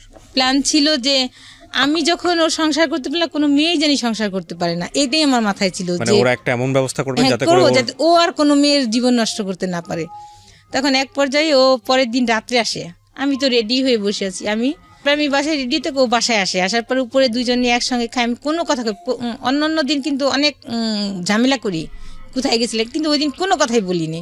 বাসায় আসার পরে আমার বাচ্চার দুধ ছিল, গুঁড়ি দুধ, ওটা আমি করি, আগেই ঘুমের ওষুধ আমি গুঁড়ি করে রাখার পরে ওর দুধে মিলাই, ওর কাপটা আমারটা মিলাই না। তখন আমি বলি ও এই খেতে চায় কাজটা না। করলে যে আপনার একটা ভয়ঙ্কর বিপদ হতে পারে, ওইটা আমার তখন মাথায় কাজ করে নাই যে মানুষের এত যন্ত্রণা। শুনেন, একটা এর মাঝে অনেক কথা গেছে। শি ওয়াজ প্ল্যানিং লাইক ওর এমন একটা অবস্থা করে দেওয়া যাতে করে ও পরবর্তীতে অন্য কারো সংসার করতে না পারে, আপনারা বুঝে নেবেন আপনাদের জায়গাটা থেকে। এবং সেজন্য উনি একটা ধারালো ব্লেড কিনে নিয়ে এসছে, আরও অনেক কিছু কিনে নিয়ে এসছে। And she is planning like a pro বলতে আমি যেটা বোঝাচ্ছি যে প্রফেশনালরা যেভাবে প্ল্যান করে আর কি, ঘুমের ওষুধ টষুধ খাওয়ায়। And this is not the end, cause প্রত্যেকটা ঘটনার একটা ইফেক্ট থাকে। দেখেন কোথাকার জিনিস কোথায় গিয়ে দাঁড়িয়েছে, বলেন। এর মাঝে আমি অনেক ও বলে আমরা জানি যে এই স্টোরিটা আসলে যদি আপনাকে ইলাবোরেটলি বলতে দেওয়া হয় এটা সারাদিন বলেও শেষ হবে না। এর মাঝে ওর আত্মীয় স্বজন যাদের এই বোর মতো বোন, আমি অনেক পরিশ্রম করছি, আমার জামা ছিঁড়ে গেছে কিন্তু আমি ওই বলছে জামা বানাইতে, আমি বানাই নিয়ে বলছি সংসারে। কয় বছরের সংসার আপনার? 4 বছরে। যে আলমারিটা হোক, এই খাটটা বানানোর পরে আমি ড্রেস নিবো। ওকে, ঠিক আছে, আপনি তারপর কি করলেন? তারপরে ও রাত্রে যখন দুধ খেতে চায় না, তখন আমি বলছি তুমি না খেলে আমিও খাবো না। তখন এক পর্যায়ে দুধটা খাওয়ার পরে সে ঘুমিয়ে অনেক কথা বলতে বলতে এক পর্যায়ে তখন আমি তার সাথে মিলন হতে চাই, কিন্তু ওই সময় ও সে হয় না। তখন আমি এক পর্যায়ে আমি দেখি তাকে, জাস্ট পরীক্ষা করেছে কি বলে, কিন্তু আমারও ইচ্ছা ছিল না। তারপরে এক পর্যায়ে সে ঘুমায় গেলে আমার যে দরকারি জিনিসগুলো, আমার ক্যামেরা, আমার গোলগুলা, আমার পছন্দের শাড়ি, আমার মেয়ের ড্রেসগুলা, কিছু যেটা লাগবে আমি একটা চাদরের উপর ফেলে বাঁধি। আর আমার কিছু বাইরের কিছু ইলেকট্রিক জিনিস ছিল, ঘর মোছা মেশিন, ঘর ঝাড় দেওয়া মেশিন, আরও আমার প্রিয় জিনিসগুলা আমি করি কি, আমার ড্রয়িং রুমে খাট ছিল সামনে, আমি মেয়েটাকে আগে ওখানে শোয়াই যাতে আমি দ্রুত মেয়েকে নিয়ে চলে যেতে পারি। মেয়ের শীতের পোশাক পরাই ঘুম পাড়ায় রাখি, আর আমিও আগে বোরকা পরে ফেলি। পরে বলে আমি নিয়ে তখন আমি মশারিটা নাই, আমার প্রিয় লেপ ছিল, আমার একদম পছন্দের অনেক দামি লেপ, মশারি, আমার কাটা, আমি সব ওকে গায়ে দিয়ে আসছি কেন, যাতে ও শীতে কষ্ট না খায়, ওকে মশারি না কামড়ায়। কিন্তু কাজটা করছি খুব জিদে, কিন্তু আমি চাইনি যে ওকে একটা মশারিও কামড় দিই, কিন্তু আমি ক্ষতি করছি, কারণ যে আমার মনে যে ব্যথা, আপনি ঘুমের মধ্যে থাকা অবস্থায় কাজটা করেন, থাকার অবস্থায় কাজটা করি, তখন ও জেগে উঠে। তারপরে আমি ওটা জেগে ওঠার পরে কি করে, আপনাকে ধরে ফেলে না? ও চিৎকার করে না বেশি, যাই হোক। তখন সাথে সাথে আমি আমার ওইটা ছুরিটা আমার হাতেই থাকে, আমার মেয়েকে আমি নিয়ে আসি। ওর মোবাইলটা আবার আমার কাছে ছিল, ওর মোবাইলটা আমি ড্রয়িং রুমে পড়ে যাই, আমার কাছ থেকে পড়ে গেলে আমি মেয়েটাকে, তখন আমার জুতাও পরার আমার ছিল না, মনে ছিল না, আমি নিয়ে চলে আসি। তখন অনেক শীত ছিল, 28শে ডিসেম্বর 12 সালের। তখন আমার মেয়েটাকে আমি বলি আম্মু কুকুর ডাকতেছে, আমি বলছি আম্মু। তখন আমি ওদের বাসায় চিল্লাপাল্লা শুরু হয়েছে, ওর মা চিৎকার করে কান্না করতেছে, তখন চিৎকার করে কান্না করতেছে, সব আমি তো দেখতেছি, দূরে থেকে দেখা যাচ্ছে, মানুষ দেখা যায় না কিন্তু শব্দগুলো শোনা যাচ্ছে। তখন আমার মেয়েকে বলে আম্মু কুকুরে ডাকে, তুমি করো, আমাদের তো ধরে ফেলবে, তুমি কথা বলো না।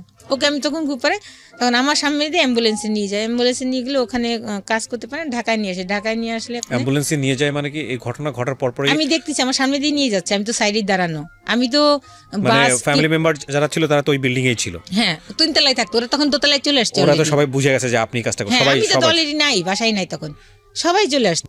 আমার তখন কোনো কিছুই নাই, যে because she doesn't have sense, ওই সময়টাতে সেন্স নাই। আমার এর ভিতরে অনেক কিছু গেছে, জানতে কি বলার না, সেন্সটা না থাকার পেছনে অনেক কথা আছে, এর মাঝখানে অনেক কথা গেছে। আমি অনেকবার সুইসাইড করতে চাইছি, যখনই আমি সুইসাইড করতে গেছি, ফ্যানের সাথে ঝুলতে গেছি, তখন আমার মেয়ের মুখ দেখছি আর বলছি যে শেষ ওকে দেখে যাই। যখনই দেখতে গেছি তখনই নেমে আসছি যে আমি যদি মারা যাই তাহলে আমার মেয়ের কিছু থাকবে না। আর শুনেন, বাবারা কষ্ট করেন না সন্তানের জন্য। আজকের এই গল্পটা যারা দেখছেন ভিডিও, তাদের শুধু একটা কথাই বলবো, যারা এরকম ডিসিশন নিতে যাচ্ছেন, এত শর্ট টাইমে পরিচয়, সেটা ছেলের দিকেই হোক বা মেয়ের দিকেই হোক, আজকের এই গল্পটা শুনে দেখে তওবা করেন।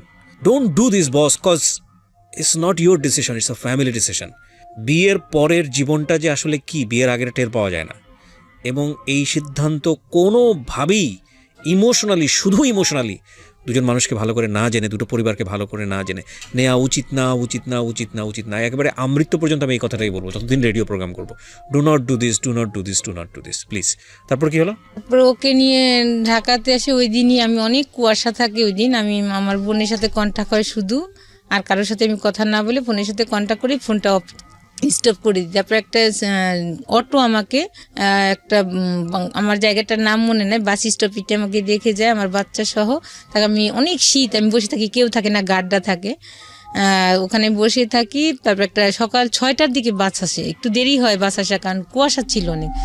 আসলে পরে তারপরে আমি গাজীপুরে যাই, গাজীপুরে আমার বোনের ওখানে বাড়ি আছে, ওখানে যাই আমাকে রাখে প্রথম। পরে আমার বোন ওই দিনই ওই ওই ওই ঘটনাটা সবাই জেনেও ফেলছে, পুরো এলাকায় জানাজানি হয়ে যায়। জানা হয়ে গেছে। পরে আমার ফ্যামিলিতে জানছে, আমার বোনাই তো অনেক রাগারাগ আছে, কিন্তু আমার বোনাই রাগ মানে এদিক দিয়ে রাগারাগ কিছু, কিন্তু আমার বোন বলতেছে আমার বোনকে আগে বাঁচায় আসি যেটা হোক। তখন আমাকে গাজীপুরে তার বাড়িতেও রাখে নাই, পাশের সাইডে একটা ভাড়া করে রেখেছে। তখন অনেক দিন ওখানে ছিলাম, প্রায় 15 দিন। আমার বোন গাড়িতে করে খাবার দাবার সব পার্সেল দিছে। যখন রাতে কুকুর ডাকতো, আমার মেয়েকে আমি বুকে জড়াই ধরে রাখতাম, মানে এইভাবে পুলিশ আসতো, খালি সারাদিন এটাই মনে হতো। তারপরে আমার মেয়ে দিনের হলে দাঁড়ায় থাকতো যে আম্মু, আমি বলি কি আম্মু দাঁড়ায় থাকে না, পুলিশ আসবে। বলে কি আম্মু আমি দূর থেকে দেখি, আমার আবুজি যখন নামাজ পড়তে যাবেন আমি দূর থেকে আম্মুজিকে দেখবো, আমাকে পুলিশে ধরতে পারবে না। আর যাকেই দেখতো তাকেই বলতো যে তোমরা কি আমার আবুজিকে দেখছো। ততদিনে কি মামলা হয়ে গেছে আপনার নামে? আপনি কিছু জানেন যে পুলিশ বা এরকম? হ্যাঁ হ্যাঁ, আমাদের বাড়িতে পুলিশ গেছে, আমি তো সংবাদ পাচ্ছি, আমার ফোন স্টপ করে ফেলেছি। পরে যে মানে ওরা তখনই মামলা করে দিয়েছে বিষয়টা নিয়ে? তারপরের দিনই 29 ডিসেম্বরই তারা মামলা করে দিয়েছে। পরে আমার বোন, আমার মেয়েটা টাইফয়েড হয়ে গেল বাবার টেনশনে, জ্বর হতে হতে পরে আমাকে ধানমন্ডি ক্লিনিকে আমাকে মেয়ে নিয়ে ভর্তি করলো। এর ভিতরে আমার বোনের ছেলে কেউ আমার সঙ্গে যোগাযোগ করে না, বলে যে ও যেন বাসায় উঠতে পারে না, এমন একটা কাজ করছে। দেখা যেত বিয়ে করছে আর অন্য পোষে যাওয়া যেত। তখন এক পর্যায়ে আমার বাচ্চাটার এত খারাপ অবস্থা, অ্যানালোকে সে দিতে দিত না, ইঞ্জেকশন দিতে দিত না, স্যালাইন দিতে দিত না। তখন ডাক্তাররা পাশের রুমে যেয়ে বলতো যে আমি তোমার আব্বুজি চকলেট নিয়ে আসতেছি, তুমি স্যালাইন না, আমি এক্ষুনি আসবো। এইভাবে ডাক্তাররা অন্য পাশে যে ফোন দিলে কথা বললে সে দিতে দিত। তারপরে এক পর্যায়ে আমার বোনটা কান্না করে যে ওর মেয়েটা মারা যাচ্ছে আর তোমরা যাও না। তখন আমার ভাগ্নিটা মেডিকেলে পড়ে, তখন তারা যায় সবাই। আপনার মেয়ের যে অনেক ধরনের সাফারিং এর মধ্যে দিয়ে যাবে পুরো লাইফে, সেটা আমাদের দর্শক যারা আছেন, আমরা যারা আছেন সেটা জানি, কিন্তু এই ঘটনার প্রেক্ষাপটে আপনাকে কি কি ফেস করতে হলো সেটা হচ্ছে আমাদের কনসার্ন এখন। আপনি এই ঘটনার পরে এক অর্থে পলাতক অবস্থায় আছেন, ওনারা মামলা করে দিয়েছে আপনি যেটা বললেন। তারপর আপনার ঘটনাটা কি দাঁড়ালো? পুলিশের কাছে অ্যারেস্ট হওয়া বা অন্য? পরে আমার বোনরা হাইকোর্টে আমাকে নিয়ে যে আমার বাচ্চা সহ আমরা ছিলাম যাবিন। তখন হাইকোর্ট কি করলো, 2জন জাজেস ছিলেন, জাজেস 2জন আমার বোন 2জনকে দিলেন জামিন, আমাকে দিল। ও মামলায় আসামি কয়জন করেছিল? 3জন। আমার 2 বোনকে বলছে তারা সহযোগিতা করে নিয়ে আসছে, এটা বলছে। আচ্ছা আচ্ছা, তো আপনার 2 বোন ছিল প্লাস হচ্ছে আপনিও ছিলেন, 3জন আসামি ছিল। হ্যাঁ হ্যাঁ, আমি 1 নম্বর, তারা 2 নম্বরে। তখন জাজেস আমাকে দিল না। তখন আমার বোনরা বললো যে আমাকে সাজেস্ট করলো যে দেখ তুই তো ভুলের বশত, আসলে আমরা তো জানি যে তুই কষ্ট করে কাজটা করে ফেলেছিস, মানে সহ্য কোনো নারী এমন সহ্য করতে পারে না, তারপরেও তো একটা গুনার কাজ হয়ে গেছে, অন্যায় হয়ে গেছে, এখন তুই স্যালেন্ডার কর। শেখ হাসিনা খালেদা জিয়াই যখন জেলে গেছে, আর তোর তো কোনো ব্যাপারই না, তুই যা করার আমরা আছি পিছনে, আমরা তোর সাথে আছি, তোকে আমরা ফেলবো না। এমনি করে আমার বোন অনেক করেছে আমার জন্য, আমার গায়ের চামড়া দিয়েও যদি তাকে জোতা দিই সেটা অন্য হিসাব। আপনাকে তারপরে কি হলো? তারপরে আমার বোন, আমি কোর্ট স্যালেন্ডার করি। কোর্টে সারেন্ডার করেন আপনি? কোর্টে স্যালেন্ডার করি, যে আমাকে কাস্টডিতে দেয় অনেক উকিল, কিন্তু ওদের সিটি, ওরা সবচেয়ে হাই লেভেলের লয়ারকে দাঁড়ায়, 10 জন 12 জন করে দাঁড়ায়, আর আমার সে 2 জন গেছে, আমার বোন চিনে না কোন লয়ার ভার কোনি, তখন আমাকে দেয় না। তখন সব কেসেই সাক্ষী আছে ওর মা ভাই প্লাস যত উকিল হবে, ওর প্রসঙ্গ নেই বলে বলে সবাই তো জানে এটা। তাহলে কিন্তু আমি চিৎকার করি ম্যাজিস্ট্রেট, বলি স্যার আপনি নিজে চোখে দেখেন। পরবর্তী নেক্সট একটা ওখানে একটা দাঁড়াই আছে যে 205-এ, যে সচক্ষে দেখেন, কিন্তু ম্যাজিস্ট্রেট এই কাজটা করে নাই। বলে কি যে প্রমাণ এবং সাক্ষ্যাদি কাগজপাতি দ্বারাতে বোঝা যায় যে, মানে এক পর্যায়ে যখন সাক্ষী চলে আসে, লিখিত সাক্ষী, সবাই বলে নাই, খুঁজে পায়নি, কেউ বলে অর্ধেক, সেটা তো অন্য হিসাব। মেডিকেল ট্রিটমেন্টের রিপোর্ট, মেডিকেল ট্রিটমেন্টেও বলে যে নাই, কিন্তু ওরা টাকা দিয়ে এটা করেছে। দেখেন বাংলাদেশে কি হতে পারে না, কিন্তু একটা মেয়ে মানুষের জীবন কত নষ্ট করে দেয়। এক পর্যায়ে ও নিজের মুখ দিয়েই বেরোয় যায়। ও যখন দিতে যায়, সাক্ষী দিতে যায়, যে ও ও তখন ভিকটিম সাক্ষী দিবে যে আমারটা নাই, তখন আমার লয়ার বলে যে আপনি এক বাক্যে উত্তর দেন, কি প্রস্রাবের সাথে প্রস্রাব করেন? তখন বলছে ও হ্যাঁ। তখন বলে তাহলে আমার একটা কথা বলেন, 10 আনি আপনি আছেন না 12 আনি 16 আনি ভালো আছে? তখন ও বলে যে না আমার 12 আনি ভালো আছে। তখন আমার লয়ার বলে যে মিথ্যা। তখন সারা কোর্টে একটা হইরই পড়ে যে এতগুলা সাক্ষী হলো শেষ সাক্ষী, সবাই বলছে যে নাই খুঁজে পায়নি। আর এত বছর 2 বছর অলরেডি, তখন 2-3 বছর চলে যায় কেসটার, 5 বছর ঘুরছে এই কেসটা। আপনি জেল খাটেন কতদিন? আমি প্রথমে কাস্টডিতে আমাকে 9 মাস আমাকে জামিন দেয় নাই যে নাই, তখন আমাকে তো 9 মাস আপনি একটানা জেল খাটেন? হ্যাঁ। আচ্ছা, তারপরে আপনি বের হন, তারপরে এই প্রসিডিউরটা শুরু হয়? হ্যাঁ, বের হলে পরে 2 বছর ধরে এটা চলে? হ্যাঁ, 3 বছর। 3 বছর। তখন 5 বছরের মাথায় 2012-তে ঘটনা কেসটা হয় শেষে, একদম বছরের শেষে, কিন্তু 2017-তে রায় হয়, আমার 5 বছর সাজা হয়। ওই সময় আপনার লোয়ার কোর্টে 5 বছরের সাজা হয়ে যায়? জি, হইলে পরে তখন আমাকে ওইখানে আমার যে পরিচিত মানুষ, আমার ভাই বোন সবাই জব করেন, যার যার সংসার নিয়ে দৌড়াতে পারে না, তখন আমি ওইখানে পরিচিত যে ছিল, জেলের ভিতর যে পরিচয় হয়েছিল, ওরা তখন মাদকের ব্যবসা করতো, কিন্তু ওরা মানুষ ভালো ছিল, তাদের সাথে একটা আমার পরিচয় হয় ওর ভিতরে। জীবনে কোনোদিন ভাবছেন জেল খাটবেন? না, কিন্তু আমি আসলে দেখি শুধু খারাপ মানুষই যেন, অনেক মানুষ ওইখানে কেউ কেউ আছে। 14 দিনের রেজাল্ট দেখেন, 14 দিন। বললাম না, আজকে যারা শুনতেছেন, this is not the first time. আমি আমার লাইফে এই রেডিও 13 বছর ধরে রেডিও ক্যারিয়ার আমার, আমি প্রায় 9 থেকে 10 বছর শুধু এই অনুষ্ঠানগুলোই করি, 9 to 10 ইয়ার্স। কত মানুষের জীবন গল্প যে আমি শুনেছি। আমার খালি মোস্ট কেসেস যেটা মনে হয়েছে যে মেয়েদের ক্ষেত্রে সবচেয়ে বড় যে সমস্যাটা, সেটা হলো ইমোশনাল হয়ে বিয়ে করা। মানে এটা যে কী করতে পারে একটা লাইফকে। কত কেস যে আমি উপস্থাপন করেছি। আমি শুধু একটা কথাই বলতে চাই, মেয়েরা বেশি ভিকটিম হয়, বাট ছেলেরাও ভিকটিম হয়।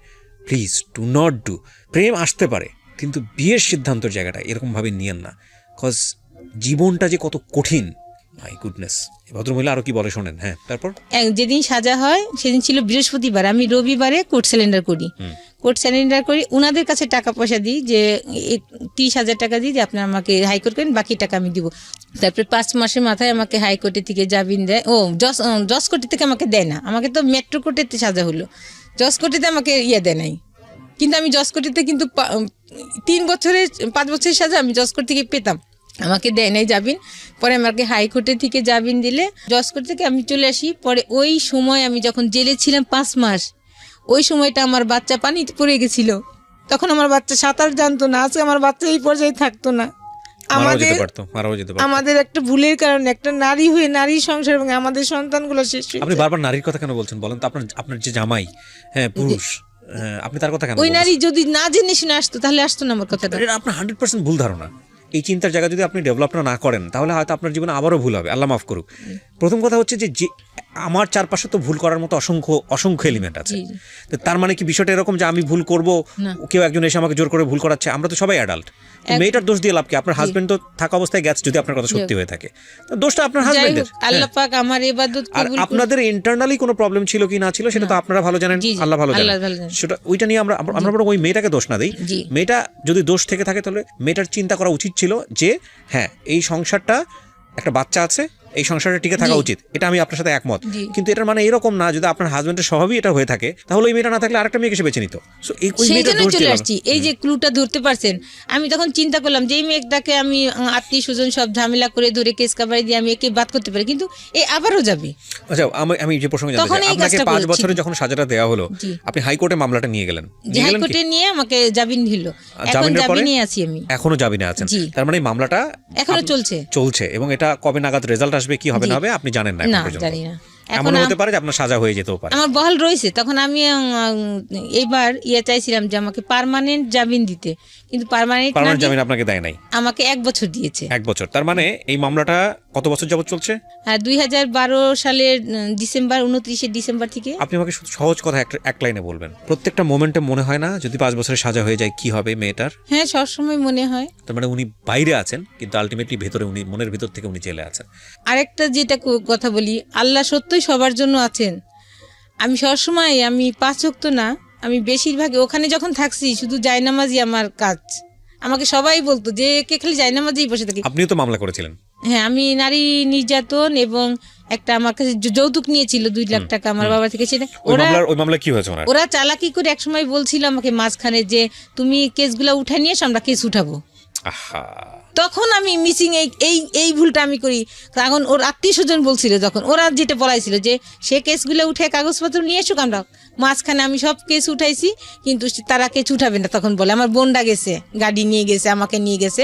আর তখন তারা বলে কি ওরা যদি ওরা ফোনই স্টপ করে বসে আছে। মানে কেস তোলার পরে কি আপনারা ধরা খেয়ে গেছেন? হ্যাঁ, তখন আমি একটা পারিবারিক কেস এসে আবার দরখাস্ত করছি, যে তখন এটা উঠে নেই, দরখাস্ত দিচ্ছি যে নেক্সট তারিখে আসলে উঠবে। তখন শুধু ওই পারিবারিক কেসটা ছিল, আর যে আমার কাছে যৌতুক নিছে এগুলা আর উঠানো হয়ে গেছে। আচ্ছা, ডিভোর্সটাও হয়ে গেছে আপনাদের? যে ডিভোর্স ওরা এই যে কিছুদিন আগে দিয়েছে। জি জি। This is really touchy story এবং সহ্য করার মতো না। উনি যে গল্পটা আজকে মুখ ঢেকে এখানে বলেছেন, ওনার গার্ডস ছিল পুরো সমাজকে ফেস করার, কিন্তু ওনার মেয়ের কথা চিন্তা করে উনি আজকে ফেসটা দেখান নাই। মেয়ের সামাজিকতা, মাশাআল্লাহ, she has a cute baby, বেঁচে থাকার একটা অবলম্বন তার কাছে আছে। কিন্তু জীবনে একটা ভুলের জন্য পুরো জীবনটা কোথায় চলে যায় আপনারা চিন্তা করে দেখেন। ওনাকে যে অত্যাচারটা করা হয়েছে, আমি যদি বলি যে হ্যাঁ অত্যাচার জীবনে আসতেই পারে, দুর্ঘটনা ঘটতেও পারে, উনি যদি ঠান্ডা মাথায় স্টেপটা নিত যে ঠিক আছে মামলা তো আমাকে করতেই হবে, পুলিশের দ্বারস্থ আমার হতেই হবে, তো ঠিক আছে ও যে অন্যায় করছে সেটার জন্য নারী নির্যাতন মামলা করি বা এটা করি ওটা করি, ঠিক আছে, ওইখানেই কিন্তু সাজাটা এনাফ ছিল। কিন্তু উনি না করে নিজে এই ধরনের একটা কাজ করেছে জিঘাংসা থেকে, যে না আমার সংসার যেহেতু হলো না, ওরা এমন একটা ব্যবস্থা করে দিব যাতে করে ও অন্য কোনো মেয়ের কাছে যেতে না পারে। এবং সেটা সে করার স্টেপ নেওয়ার পরে ওনার লাইফটা পুরোটাই বিকলাঙ্গ হয়ে গেছে। শুধু এটা তো আপনারা পরিণতি দেখলেন, আমি একটা কথাই বলতে চাই যে এটা হয়তো 5 বছর জীবনটাকে একটা ব্র্যাকেটে ফেলে দিয়েছে, আসলে কি হবে না হবে উই ডোন্ট নো। কিন্তু আপনি একটা জিনিস চিন্তা করে দেখেন তো, উনি যতদিন পৃথিবীতে বেঁচে থাকবে, ওনার সামাজিকতার জায়গাটা, ওনার ঘরে একটা মেয়ে